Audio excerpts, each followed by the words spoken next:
ততক্ষণ জোয়ানের মতো আওয়াজ দিয়ে থাকবেন। পিছনের ভাইরা বলতেছে না, সবাই মিলে বলেন ইনশাআল্লাহ। এই আওয়াজটা যদি প্রথমবার হইতো আমার তো এত তেলানো লাগতো না। গাড়ির তেল কিনতে কিনতে আমরা ফকির হয়ে যাই। এরপরে যদি আপনার কোনো মাহফিলে এসে তেল দেওয়া লাগে তাহলে হয়, তেল ছাড়া আওয়াজ দিতে হবে, পারবেন না ইনশাআল্লাহ। আজকের মাহফিলে যুবক সমাজদের মাহফিল যদি, কিন্তু যুবকরা বেশি না মুরব্বীরা বেশি? আসলে কারা বেশি, কারা?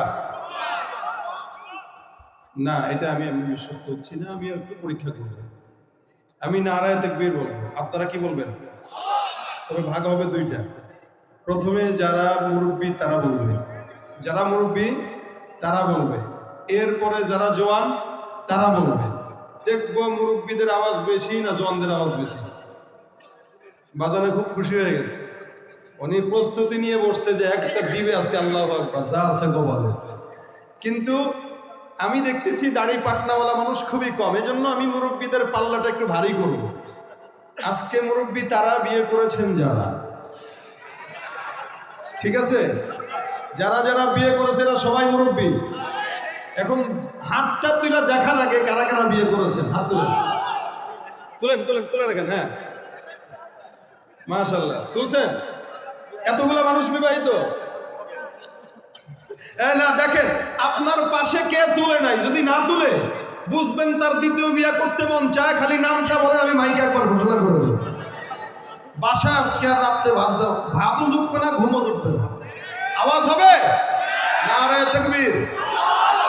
না, এই তোমরা দিছো কেন? শুধু মুরব্বীরা, বিবাহিতরা নারায়ে তাকবীর।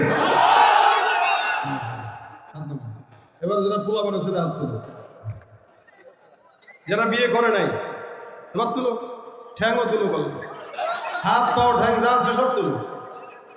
এরা কম, আমার মনে হচ্ছে এরা কম আজকে। হ্যাঁ, না কম মনে হচ্ছে।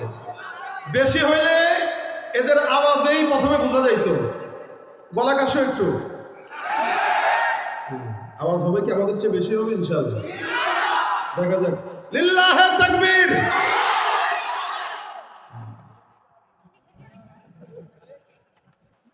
ভাই, এটা একটা স্বতন্ত্র রাজনীতি হওয়া দরকার।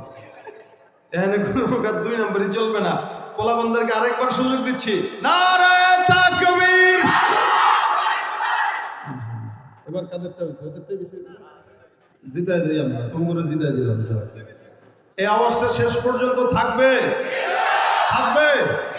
আমরা কার জন্য আওয়াজ দিব ইনশাআল্লাহ? জবান কার জন্য, আওয়াজ কার জন্য, তাকবীর হবে কার জন্য? লড়াইয়ের ওই ময়দানেতে যেতে তোমাকে হবে, প্রয়োজনে সব রক্তটুকু জমিনেই ফেলে দেবে। তবুও তোমায় লড়তেই হবে, মানিবে না পরাজয়। তবুও তোমায় লড়তেই হবে, মানিবে না পরাজয়। বিপ্লব মানে জীবন দেয়া বসে থাকা নয়, সে কোনদিন আসবে না রে করো যদি ভয়। আসবে বিজয় রক্ত আর জীবনের বিনিময়, আসবে বিজয় রক্ত আর জীবনের বিনিময়। বিপ্লব মানে জীবন দেয়া বসে থাকা নয়, সে কোনদিন আসবে না রে করো যদি ভয়। ভয় পাওয়া লাগবে কাকে? যদি নফস ঠিক না থাকে ভয় নেতারে পাবে, আর যদি নফস ঠিক থাকে তাহলে ভয় আল্লাহকেই পাবে। কথা ফাঁকে ফাঁকে একটু এদিক সেদিক হবে। এদিক সেদিক বলতে আপনার মন মতো হবে না, একটু মনের বিরুদ্ধে হবে। নিয়ত করে নেন ইনশাআল্লাহ আজকে যেই কথাই বলি এগুলা নিজের নফসের ইসলাহের জন্য নেবেন। আল্লাহ পাক আগে আমাকে ইসলাহ দান করেন, কারণ আপনারা তো আমাদের জন্য দোয়া করাও বন্ধ করে দিয়েছেন। ওলামা ইকরামদের জন্য বেশি দোয়া করবেন। খালি হুজুরদের থেকে দোয়া নিতে হয় না, দোয়া দিতেও হয়। জাতির ওলামা ইকরাম রাহবাররা যখন দ্বীনের সহি পথে অটল থাকবে তো সমাজও দ্বীনের পথে থাকবে। এই জন্য ওলামা ইকরামদের জন্য দোয়া করবেন ইনশাআল্লাহ। আমি আপনাদের সামনে যে আয়াত তেলাওয়াত করেছি ছোট্ট দুইটা, ক্বাদ আফলাহা মান যাক্কাহা ওয়া ক্বাদ খাবা মান দাসসাহা। এদিকে কি কষ্ট হচ্ছে? কষ্ট হলে বসে যাও। ভাইরা, পিছনে দাঁড়ানো ভাইদের বসার জায়গা থাকলে বসে যান, বসার জায়গা থাকলে বসে যান, দাঁড়ায় থাকেন না কেউ। স্বেচ্ছাসেবক যারা আছেন বসায় দেন, প্রয়োজনে পিছন থেকে একটু সামনে আগায় যান, পিছন থেকে একটু সামনে আগায় যান। সাউন্ডটা আরেকটু ভালো করা যায় কিনা দেখেন ভাই, একটু স্পষ্ট করা যায় কিনা, আর একটু সুন্দর করেন সাউন্ডটা। আর দাঁড়ানো ভাইরা একটু বসে যান ভাই, সবাই বসেন, সবাই বসেন। দীর্ঘ সময় মিনিমাম 1 ঘন্টা দাঁড়ায় থাকতে কষ্ট হবে, এজন্য যারা দাঁড়ানো আছেন স্বেচ্ছাসেবকরা এদেরকে বসায় দেন, কেউ যেন দাঁড়ায় না থাকে ইনশাআল্লাহ। আর দাঁড়া থাকলেও থাকুক, কারণ আর্জেন্টিনা খেলা দেখার সময় দাঁড়ায় দাঁড়ায় দেখছি, রাত 3টা পর্যন্ত দেখছি, কোনো কষ্ট হয়নি। আজকের মাহফিলে দাঁড়ায় দেখলে কষ্ট হবে? থাকুক, দাঁড়ায় থাকুক। আমাদের দেশের মানুষ এমন লোকাল মাছ অভ্যস্ত, তো উঠা দাঁড়ায় থাকাটাই বেশি থাকতে দেখে। আল্লাহ পাক রব্বুল আলামিন মানুষকে 2 ভাগে ভাগ করেছেন ভাই। কয় ভাগ? একটা হচ্ছে ফারিকুন ফিল জান্নাহ, আরেকটা হচ্ছে ফারিকুন ফিস সাঈর। একদল জান্নাতি আর একদল জাহান্নামী। জান্নাতি কারা? কদ আফলাহা মান যাক্কাহা। আর জাহান্নামী কারা? কদ খাবা মান দাসাহা।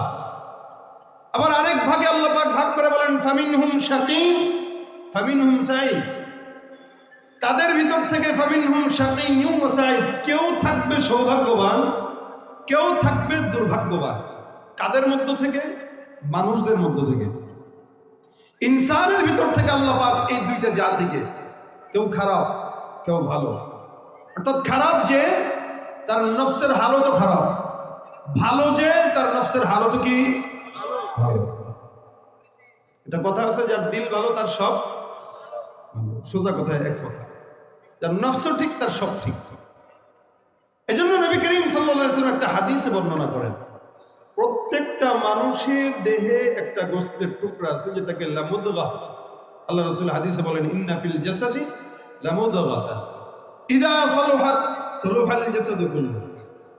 আচ্ছা, আপনারা বাজারে যদি আম কিনতে যান, আম এটা ভালো কিনা খারাপ এটা চিনারও তো উপায় আছে। কয়টা জিনিস দেখে আম কিনা হয় বলেন তো, কেউ বলতে পারবে? হ্যাঁ, মানে একটা হচ্ছে রং, আরেকটা হচ্ছে ঘ্রাণ। হয়তো রং দেখবেন, রং সুন্দর, তো পারে ঘ্রাণটাও নাকের সামনে নিয়ে শুকে মানুষ, যে ঘ্রাণটাকে একটু দেখি, রংটাকে একটু দেখি। এই রং আর ঘ্রাণ দেখে মানুষ আম কিনতে পারে এবং বুঝতে পারে এটা ভালো না খারাপ। রাসূল করিম সাল্লাল্লাহু আলাইহি ওয়াসাল্লাম বান্দাকে চিনার, ইমানদারকে চিনার জন্য আলামত দিয়ে দিয়েছেন। একটা ইমানদার খালি নিজেকে মুসলমান দাবি করলেই মুসলমান বলে না। ইমানদার যদি কারো দিলের ইমান পেকে যায়, কারো দিলের নফস যদি পেকে যায় ইমানের রঙে, অবশ্যই ওই বান্দার গায়ের উপরে সুন্নতের রং আর ঘ্রাণ ছড়াইতে হবে। কিন্তু উপরে সুন্নতের ঘ্রাণও নাই, কালারও নাই, কিচ্ছু নাই, আপনি উম্মত দাবি করছেন, এটা উম্মত না, এটা ভণ্ডামি। যদি দাবি করেন ইমানদার, অবশ্যই উপরে ঘ্রাণ আর কি ছড়াবে? রং ছড়াবে। আমের দোকানদার অনেকেই পচা আমগুলোরও ভালো বলে চালায় দিতে চায়, যে এটা রাজশাহীর, এটা নওগাঁ, এটা অমুকের। আমরা তাকায় দেখেন রঙও নাই, ঘ্রাণও নাই, সাইজও সুন্দর না। এই টাইপেরও কিছু মুসলমান আছে যারা নিজেদেরকে মুসলমান হিসেবে পরিচয় দিতে চায়, কিন্তু আপনি তার চেহারা দেখলেই বুঝার উপায় আছে। কেন?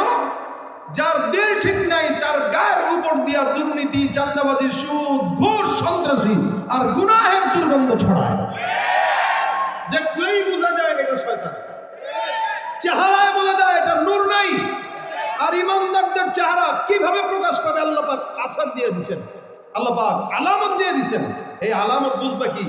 সীমাহুম ফি উজুহিহিম মিন আথারিস সুজুদ। একটা ইমানদার সিজদা যদি দেয় কন্টিনিউ, অবশ্যই সিজদার কারণে তার চেহারায় সিজদার নূর প্রকাশ পাবে।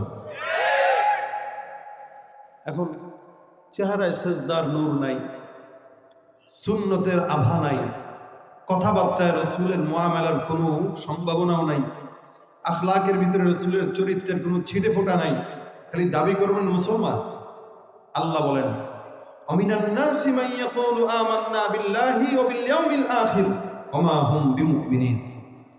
মানুষের ভিতরে একদল থাকবে যারা নিজেদেরকে আজীবন বলবে আমরা বিশ্বাসী, আমরা মুমিন, ইমানদার, আমরা ইমানদার, কিন্তু আল্লাহ পাক বলেন না, এদেরকে মুমিন বলা যাবে না। এরা যদিও দাবি করবে ইমানদার, যদিও দাবি করবে মুমিন, কিন্তু আল্লাহ বলতেছেন এরা ইমানদার নয়। এদের হালত কি? এরা যখন ইমানদারদের সঙ্গে মিশে হুজুর আমরা তো আপনাদের সঙ্গেই আছি, আর যখন বেঈমানদের কাছে যায় কয় আমরা তো তোমাদের সাথেই আছি। অর্থাৎ ওয়াইদা লাকুল্লাযীনা আমানু ক্বালু আমান্না ওয়াইদা খালাউ ইলা শায়াতিনহিম ক্বালু ইন্না মাআকুম ইন্নামা নাহনু মুস্তাহজিউন। ইমানদারদের সঙ্গে থাকে, হ্যাঁ হুজুর আপনারা চলেন আমরা আছি আপনাদের সাথে। আর বেঈমানদের সঙ্গে আরে আমরা তো হুজুর করে মুলা ঝুলাই দিই, আছি আমরা ঠাট্টা করি এদের সাথে।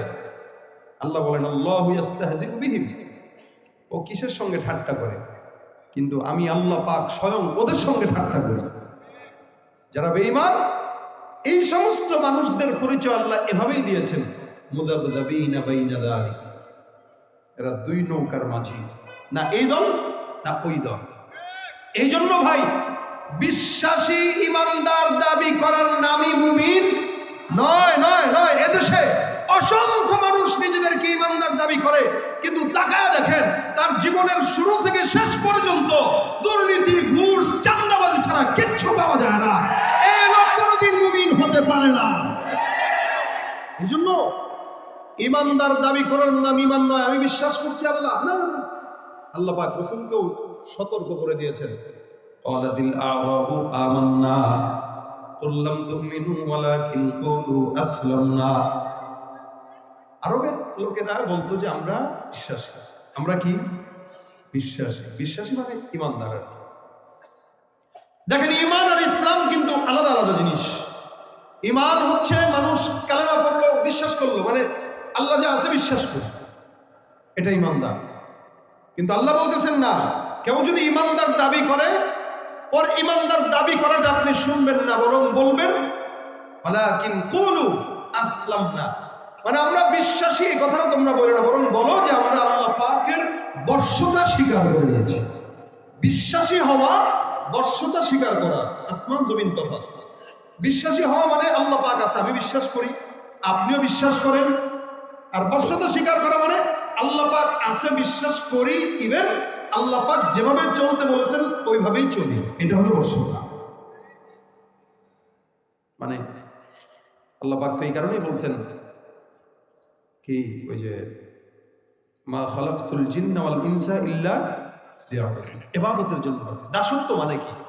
আপনাকে আমি 1000 টাকা দিয়ে বললাম ভাই বাজার থেকে 1 কেজি মিষ্টি নিয়ে আসেন, আপনি মাতবরি করে 20 কেজি মিষ্টি নিয়ে আসছেন, আমি খুশি হব?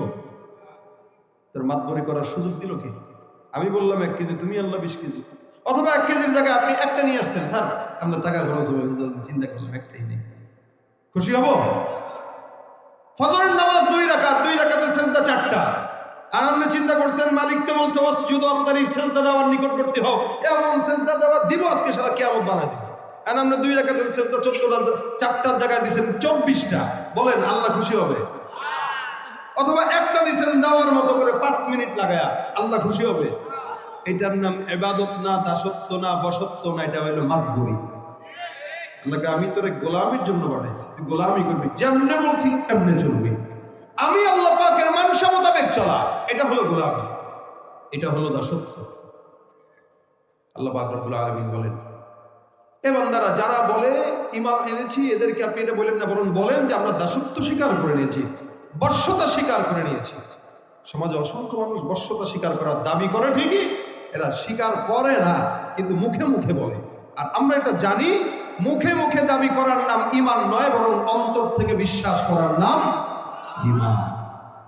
শয়তান অনেক জানতো, জানার পরেও শয়তান হয়েছে শুধুমাত্র না মানার কারণে। কারণ আমাদের বুজুর্গরা বলতেন আগার মানোগি তো বনোগি, কেউ মানলো তো বনে গেল। সুবহানাল্লাহ। এই 2 প্রকার মানুষ, একদল জান্নাতি আর একদল জাহান্নামী। যাদের সফলতা আল্লাহ পাক বলেন কদ আফলাহা, অতীতে তারা সফল হয়ে গেছে। মান যাক্কাহা, যে তার নফসকে পুত পবিত্র করেছে। আর যে তার নফসকে কলুষিত করেছে, ও সফল না দুনিয়াতে না আখিরাতে। এই জন্য আল্লাহ পাক রব্বুল আলামিনের হাবিব বলেন, নফসটাকে ভালো করার জন্য বান্দা তোমার সমস্ত প্রকার চেষ্টা সামর্থ্য আল্লাহর কাছে চাওয়া লাগবে আর করা লাগবে। কেননা বান্দার দিল আল্লাহ পাক রব্বুল আলামিন তৈয়ার করলেন, ইন্না ফিল জাসাদি লামুদগাতান ইযা সালাহাত সালাহাল জাসাদু কুল্লুহু। ওই অন্তরটা যদি কোনো বান্দার ভালো হয়, সমস্ত দেহকে আল্লাহ পাক রব্বুল আলামিন ভালো বানায় দেন। আর যদি কোনো বান্দার অন্তরটা খারাপ হয়, আল্লাহ পাক রব্বুল আলামিন গোটা দুনিয়ার বান্দার সমস্ত দেহটাকে খারাপ বানায় দেয়। নবী করিম সাল্লাল্লাহু আলাইহি ওয়াসাল্লাম বলেন, আলা ওয়াহিয়াল কলব, মনে রাখবা যেই জিনিসটা ভালো হওয়ার মাধ্যমে বান্দার ঈমান পরিবর্তন হয়, ওই জিনিসটার নাম হলো কলব, অন্তর। সুবহানাল্লাহ। এই কলবটা যার ভালো হয়ে যায়, বান্দার সমস্ত দেহ ভালো হয়ে যায়। কারণ বান্দাকে ধোঁকা দেয় দুইটা জিনিস, এক নম্বর শয়তান, দুই নম্বর বান্দার নফস। শয়তান আগে বান্দার নফসের দিকে তাকায়, এরপরে বান্দার নফস বান্দাকে পরিচালনা করে। আমাদের প্রত্যেকটা মানুষের নফস আম্মারা আছে। বান্দা আপনার নফস চায় একটা, আপনি করবেন আরেকটা। এটাকে বলা হয় নফসের সঙ্গে মুজাহাদা। নফস বান্দাকে খারাপ পথে পরিচালনা করার চেষ্টা করে শয়তানের জন্য। শয়তান তো আল্লাহর কাছে ওয়াদা করলো, ক্বালা ফাবিইজ্জাতিকা লাউগবিয়ান্নাহুম আজমাঈন ইল্লা ইবাদাকা মিনহুমুল মুখলাসিন। আল্লাহ পাক রব্বুল আলামিন গোটা দুনিয়ার জিন্দেগিকে বানানোর পর মানুষকে খলাফত দেওয়ার জন্য চিন্তা করলেন। ইয ক্বালা রাব্বুকা লিল মালাইকাতি ইন্নী জাইলুন ফিল আরদি খলিফা। দুনিয়ার জমিনে আমি খলিফা নিযুক্ত করতে চাই। শয়তান যখন দেখছে আল্লাহ খলিফা বানাইতে চায়, শয়তানেরও আফসোস হয়, আমারও কিছু খলিফা দরকার। এদেশে অসংখ্য আল্লাহওয়ালা পীর মুর্শিদরা আছে, আবার অসংখ্য ভণ্ড পীরেরাও আছে না নাই? আল্লাহওয়ালা পীর বুজুর্গরা চায় মানুষগুলো আমাদের হাতে বায়াত হোক, আর এদেশের ভণ্ডরাও চায় মানুষগুলো আমাদের কাছে আসুক। কারণ আল্লাহওয়ালা চায় জাতির দিল পরিষ্কার করার জন্য, আর ভণ্ডরা চায় জাতির পকেট পরিষ্কার করার জন্য। উভয় চাই খেলাফত। কেউ আল্লাহওয়ালা বুজুর্গদের খেলাফত দেয়, আর কেউ শয়তান ভণ্ডদের খেলাফত দেয়। শুধু নেয় না, সন্তান হয় না, তাও বাবার কাছে যায় সন্তান চায়। কোন বাবা, কোন পীর বুজুর্গ যদি আপনাকে বলে আমি সন্তান দিতে পারবো, বুঝতে হবে এটা ভণ্ড। কারণ সন্তান দেনেওয়ালাকে, সম্পদ দেনেওয়ালাকে।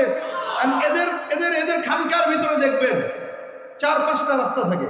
এক রাস্তা দিয়ে যেটা বিয়ে করে নাই সে ঢুকবে, আরেক রাস্তায় যে চাকরি পায় না সে ঢুকবে, আরেক রাস্তায় যার বিপদ আপদ আছে সে ঢুকবে, আরেক রাস্তায় যে তার প্রেমিকাকে বসে আনতে পারে না সে ঢুকবে। বুঝছেন না?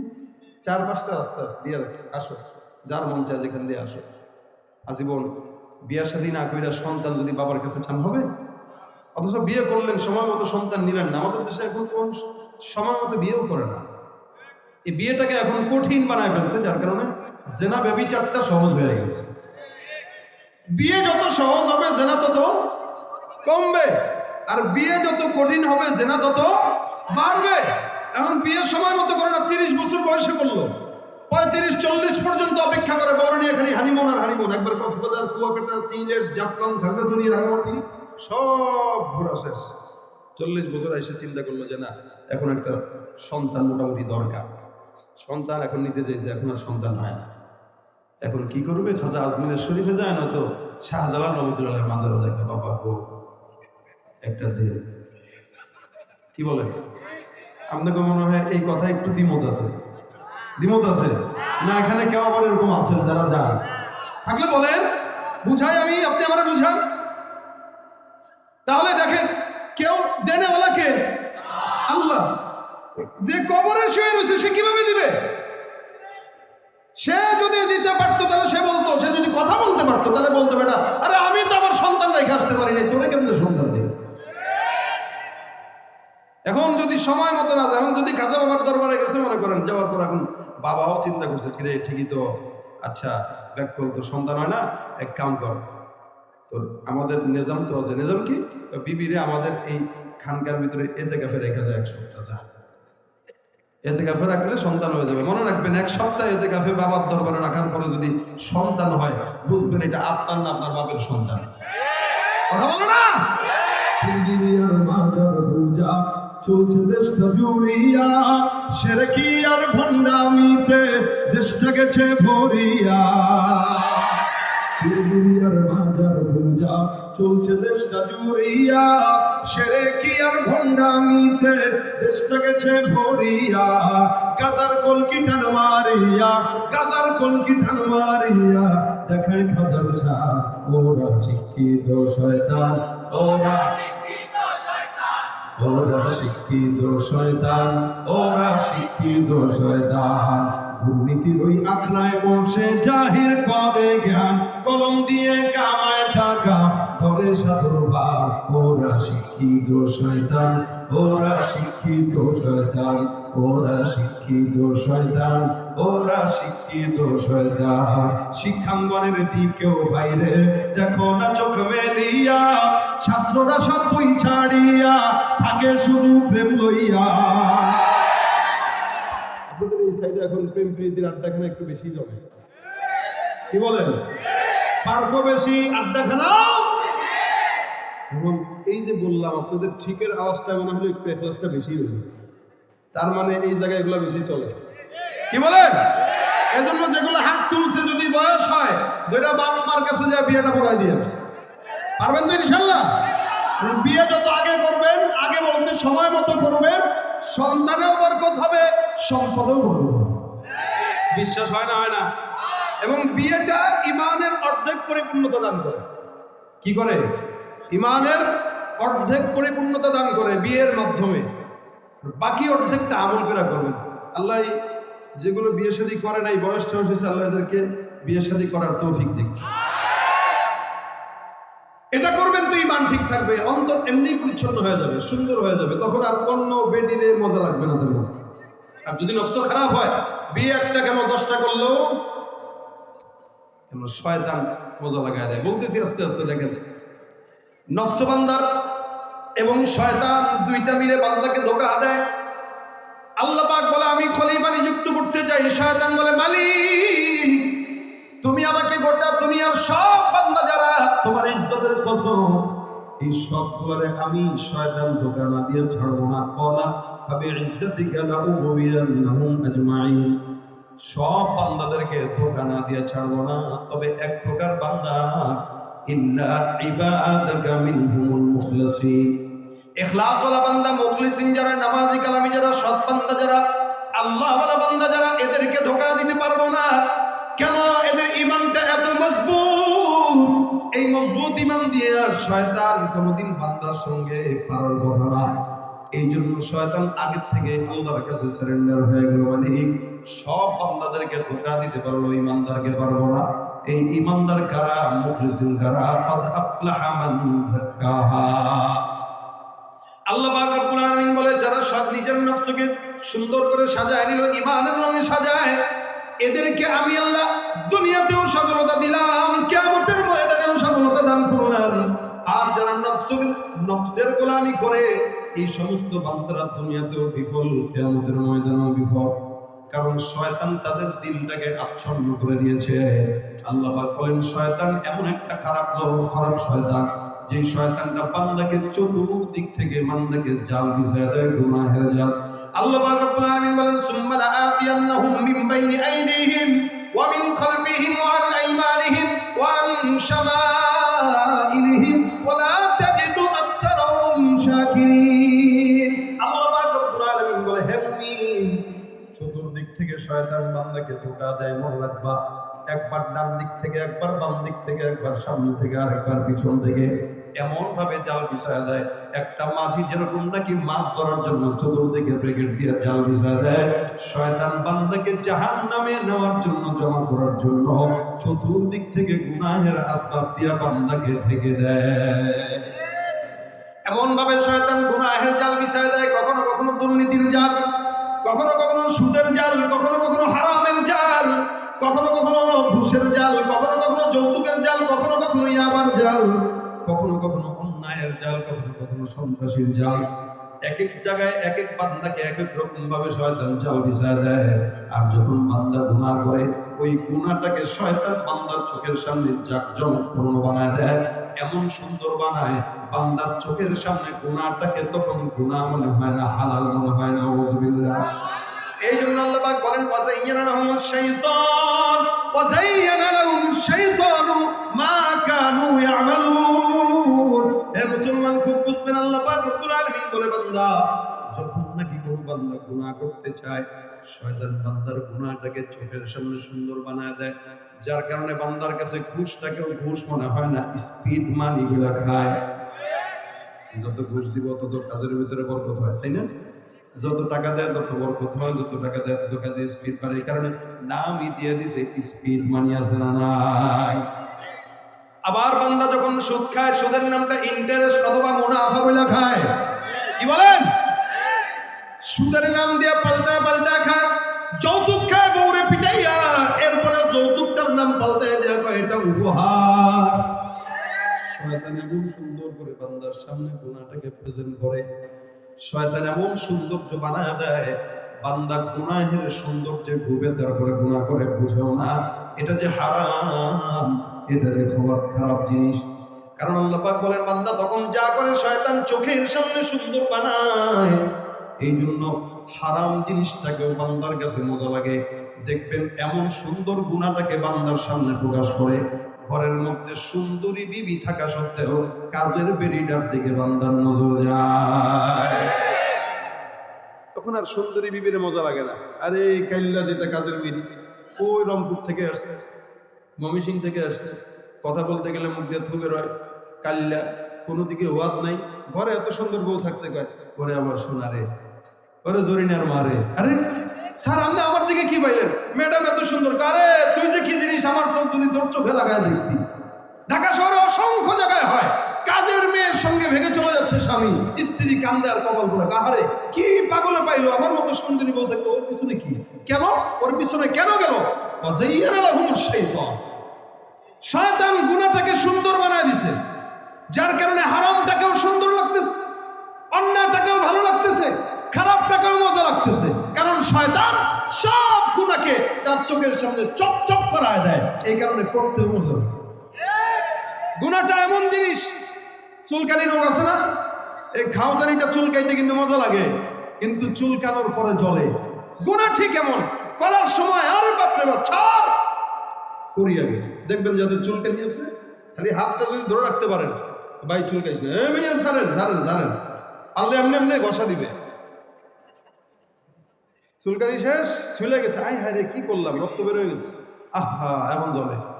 গুনাহটাও ঠিক এরকম, করতে খুব মজা, করার পরে ইমান যদি বিন্দু পরিমাণে থাকে, খারাপ লাগে কি লাগে না বলেন তো? গুনাহটা করতে মজা, কিন্তু সাজাও বেশি। গুনাহের লাজ্জাত এটা সাময়িক, কিন্তু হালাওয়াতে ঈমান এটা মরণ পর্যন্ত মানুষের দিলে, জিহ্বায়, অন্তরে, চোখে, হাতে, সব জায়গায় মানুষ ইবাদতের মজা পায়। সুবহানাল্লাহ, সব জায়গায় পায় ইবাদতের মজা। তো আমাদের সমাজের ভিতরে আমরা ইবাদত যেটা করি এটাও ত্রুটিযুক্ত হয়, শয়তান ইবাদতের ভিতরে ঢুকে যায়। শুধুমাত্র গুনাহের ভিতরে শয়তান ওয়াসওয়াসা দেয় বিষয়টা এমন নয়, খারাপ কাজে শয়তান ধোঁকা দেয় বিষয়টা এমন নয়। শয়তান নামাজের মধ্যেও বান্দার ধোঁকা দেয়, শয়তান রোজার মধ্যেও বান্দার ধোঁকা দেয়, শয়তান জিকির করবেন জিকিরের মধ্যেও শয়তান আপনারা ধোঁকা দিবে। যার কারণে আমাদের দেশে দেখবেন অসংখ্য বান্দার আছে নামাজ পড়া সত্ত্বেও দুর্নীতির সঙ্গে জড়িত আছে, নামাজ পড়া সত্ত্বেও হারামের সঙ্গে জড়িত আছে না নাই? অথচ আল্লাহ পাক কোরআনে বলেন, ইন্নাস সালাতা তানহা আনিল ফাহশাই ওয়াল মুনকার, নামাজটা এমন একটা জিনিস সমস্ত ফাহিশা কাজ থেকে বাঁচায়। আল্লাহ পাক রব্বুল আলামিন বলেন, নামাজটা এমন জানা অজানা সব গুনাহ থেকে বান্দারে বাঁচায়।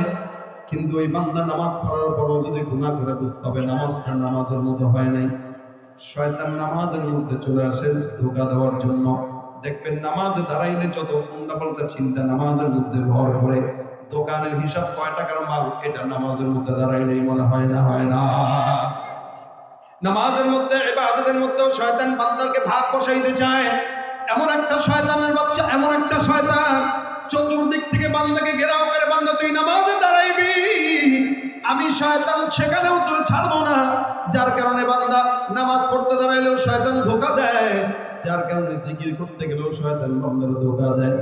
এই কারণে রাসূল করিম সাল্লাল্লাহু আলাইহি ওয়াসাল্লাম বান্দাকে বুঝায় দেন, হে বান্দা, ইবাদত যখন তুমি করবা কেমনে করবা? হাদিসে জিবরিলের ভিতরে আল্লাহ রাসূল সাল্লাল্লাহু আলাইহি ওয়াসাল্লাম বলেন, আনতা আবুদাল্লাহ কাআন্নাকা তারাহু ফাইন লাম তাকুন তারাহু ফাইন্নাহু ইয়ারাক। বান্দা তুমি নামাজের মধ্যে দাঁড়াবা, যদি শয়তান আসার সুযোগ পায় শয়তানকে দূর ফেলে দাও। নামাজের মধ্যে তুমি এমন খেয়াল রাখো, আল্লাহ আমি নামাজের মধ্যে দাঁড়াইলাম, জিকিরের মধ্যে দাঁড়াইলাম, ইবাদতের মধ্যে দাঁড়াইলাম, মালিক এমন ভাবে তুমি তোমার দিনের মধ্যে খেয়াল রাখবা। বান্দা নামাজের মধ্যে তুমি এই খেয়াল রাখো, এই হালত রাখো, নামাজে তুমি দাঁড়াইলা, তুমি তোমার মাওলারে তোমার চোখে দেখো। আর যদি তোমার ইবাদত এমন এমন আমল এমন না হয়, আল্লাহর নবী সাল্লাল্লাহু আলাইহি ওয়াসাল্লাম বলেন, বান্দা এমন ভাবে তুমি ইবাদত করো, ফাইন লাম তাকুন তারাহু ফাইন্নাহু ইয়ারাক। তোমার এমন হালত যদি না হয় যে তুমি নামাজে তোমার মাওলারে দেখো, কিন্তু দিনের হালত এমন রাখো যেন আসমানের মালিক তোমাকে নামাজে দেখতেছে। আমি আমার মাওলারে দেখবো, নয়তো আমার মাওলা আমাকে দেখবে, এটাই ইবাদতের মাকসাদ।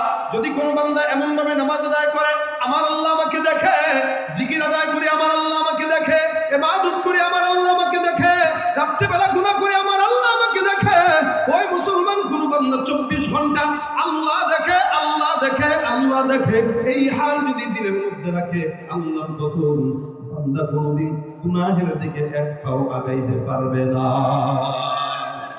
এ মুসলমান, গুনাহ তো বান্দার করতে মন চায়, আমারও মন চায়, আপনাদেরও মন চায়, এটা বান্দার সৌন্দর্য। একটা বান্দা গুনাহ করবে, এটা বান্দার হাল, কিন্তু মালিকের কাজ হলো মালিক ক্ষমা করবেন। বান্দার কাজ বান্দা গুনাহ করা, কিন্তু গুনাহের উপরে অটল থাকা, এটা বান্দার সৌন্দর্য না। বান্দা সাময়িক গুনাহ করবে, মালিক ক্ষমা করে দিবে। এই বান্দা যদি গুনাহ না করতো, আল্লাহ পাক অন্য কোনো জাতিকে পাঠাইতেন গুনাহ করার জন্য।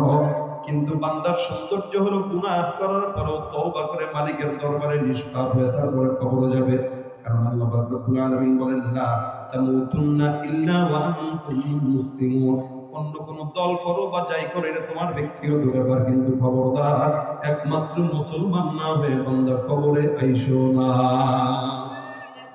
কবরে যখন আসবা মুসলমান হয়ে আসো, পরিচয়টা নিয়েই আসো। গুনাহ তো করতে মন যাবে, কিন্তু তওবা করে আসো। লাগাতার গুনাহ যে বান্দা করে, বান্দা কুফরের দিকে চলে যায়। লাগাতার গুনাহ, আল্লাহর সঙ্গে কুফরি করা, এই কারণে গুনাহ তো হয়েই যাবে। মালিক রব্বুল আলামিন আছেন, আল্লাহ পাক বান্দার প্রতিনিয়ত ক্ষমা করার জন্য আসমানের মধ্যে আল্লাহ বান্দাকে ডাকে। আপনি এলাকার মধ্যে চেয়ারম্যানকে রাত 12টার পরে যদি ডাকেন, দেখবেন চেয়ারম্যান সাড়া দিবে না। মেম্বারকে ডাকবেন, মেম্বার সাড়া দিবে না। কেন? ওইটা ডাকার সময় না, ওইটা হলো ঘুমের সময়। কিন্তু মালিক বলে, বান্দা তুমি দুনিয়ার জিন্দেগির সব বান্দাদেরকে দেখবা, রাত যত গভীর হয় বান্দারা ঘুমের মধ্যে যায়, কিন্তু আমি আল্লাহ এমন একজন আল্লাহ, রাত যত গভীর হয় বান্দার জন্য রহমতের দুয়ার আমি আল্লাহ খুলে দে। বাইরে আমার দুনিয়ার জমিনে আল্লাহ পাক রব্বুল আলামিন এমন একজন, যিনি আসমানে এসে এসে বান্দারে ডাক দেয়, হাল মিন মুস্তাগফির। এমন কোন চানেওয়ালা আছো, আমি আল্লাহর কাছে চাও। এমন কোন গরীব আছো, আমি আল্লাহর কাছে চাও। এমন কোন অসুস্থ আছো, আমি আল্লাহর কাছে চাও। দুনিয়ার সব বান্দা ঘুমায়, বান্দা তুমি আমি আল্লাহকে একবার ডাকো। আমি আল্লাহ, তুমি আমার দিকে হেঁটে হেঁটে আগাও, আমি আল্লাহ তোমার দিকে দৌড়ে দৌড়ে আগাবো। বন্ধু হওয়ার যোগ্যতা মালিক ছাড়া আর কারো নাই। এই কারণে দুনিয়ার জমিনে যত বন্ধু আপনি এদিক সেদিক দেখেন, কেউ আপনার বন্ধু না। যেই বন্ধু আপনাকে সিগারেট টানার জন্য তুষ্কিল করে, এটা আপনার বন্ধু না, এটা আপনার প্রকাশ্য শত্রু। যেই বন্ধু আপনারা গাঁজা ধরায়, ওটা আপনার প্রকাশ্য শত্রু। যেই বন্ধু আপনারা ডেটিং করা শেখায়, সেটা আপনার প্রকাশ্য শত্রু। যেই বন্ধু আপনাকে গুনাহের কাজ শেখায়, সেটা আপনার প্রকাশ্য শত্রু। আপনার একমাত্র বন্ধু হওয়ার যোগ্যতা রাখেন আল্লাহ। শিশু কালে মায়ের দুধে বাঁচাও খোদা প্রাণ, মায়ের সে বেড়ে উঠি তোমার অবদান।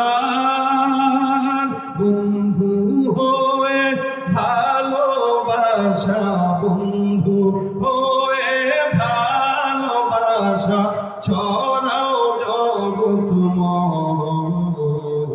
তোমার মতো প্রিয় বন্ধু যার হৃদয়ে রয়, তার কি আর থাকতে পারে, তার কি আর থাকতে পারে চিন্তা মৃত্যুর ভয়, তোমার মতো প্রিয় বন্ধু যার হৃদয়ে রয়। বন্ধুকে আল্লাহু আকবার জবান খুলে বলুন।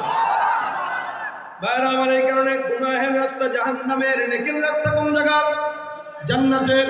আল্লাহ বলে বান্দা শয়তানের রাস্তা ত্যাগ করো, লা তাত্তাবিউ খুতুওয়াতিশ শাইতান ইন্নাহু লাকুম আদুউম মুবিন। দুনিয়ার জমিনে যেই বান্দা তোমার ব্যবসার জন্য ক্ষতি করে, ওই বান্দা তোমার শত্রু হয়। দুনিয়ার জমিনে সাময়িক তোমাকে যে ক্ষতি করে সেও তোমার শত্রু নয়। দুনিয়ার জমিনে একমাত্র তোমার শত্রু, স্পষ্ট প্রকাশ্য শত্রু হলো শয়তান। আল্লাহ বলেন ইন্নাহু লাকুম আদুউম মুবিন, শয়তান নিশ্চয়ই তোমাদের জন্য প্রকাশ্য শত্রু, ঠিক কিনা? এই জন্য শয়তানকে আল্লাহ পরিচয় করায় দিলেন শিখ, এটা হলো এটা শয়তান। এটা যখন বান্দারে কুফরি করায়, কামাসালিশ শাইতান কামাসালিশ শাইতানি ইয ক্বালা লিল ইনসানি কুফর। আল্লাহ পাক শয়তানের উদাহরণ দিয়া বলেন, হে বান্দা, শয়তানের উদাহরণটা, শয়তান বান্দারে কুফরি করার জন্য ডাকে।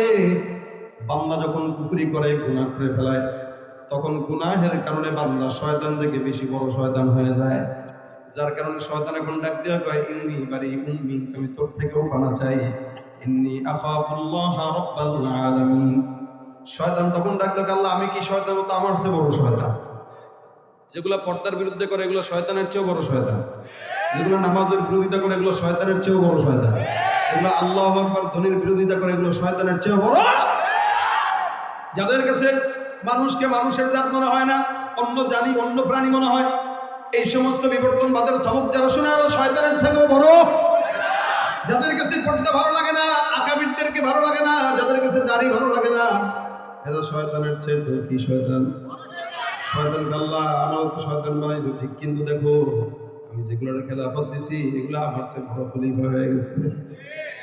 যার কারণে ইন্নী বারিউম মিনক, বাইরে আমি তোর থেকে পানা চাইছি। আমি বুঝি নাই তুই যে আমার চেয়ে বড় শয়তান হয়ে যাবে।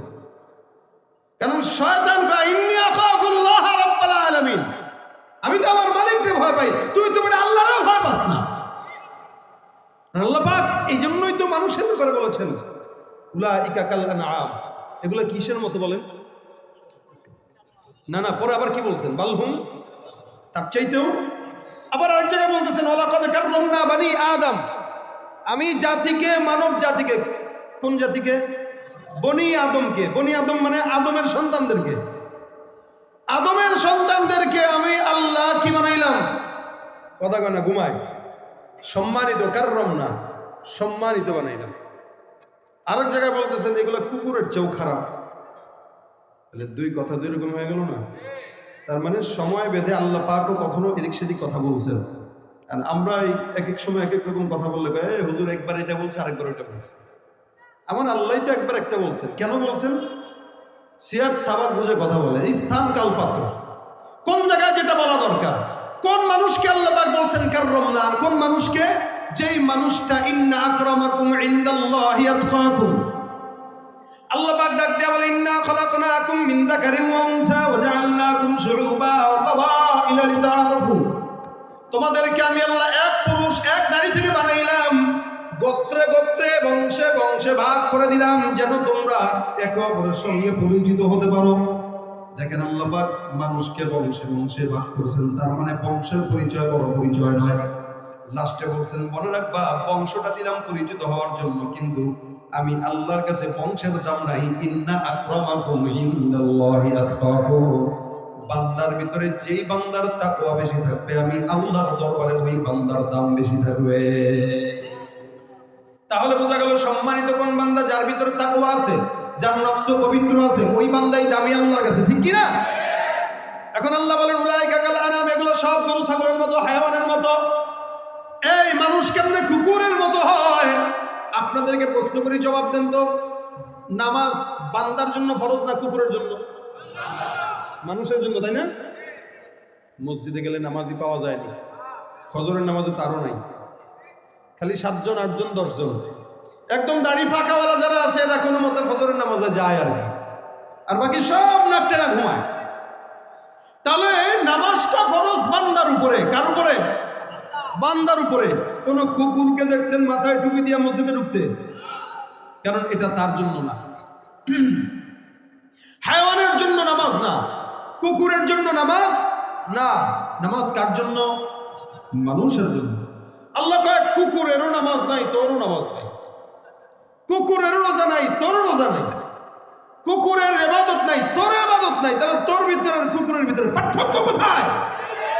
উলাইকা কাল্লানা, সব কুকুরের। এরপরও আমরা মানুষ কিছু থেকে কিছু হলে গালি দেয়। এই কুকুর, কুত্তা যদি কথা বলতে পারতো খালি এই অমানুষের বাচ্চা, আমার নাম ধরে গালি দিবি না, কারণ আল্লাহ আমার তোর চাইতে ভালো বানাইছে, তুই আমার চাইতেও খারাপ। এরপর আমরা কুকুর বলে গালি দিই। আল্লাহ বলে এগুলা কুকুরের মতো, কারণ কুকুরের ইবাদত নেই, এদের ইবাদত নেই। এর ভিতরে কুকুরের ভিতরে পার্থক্য কি? কুকুরও খায় আর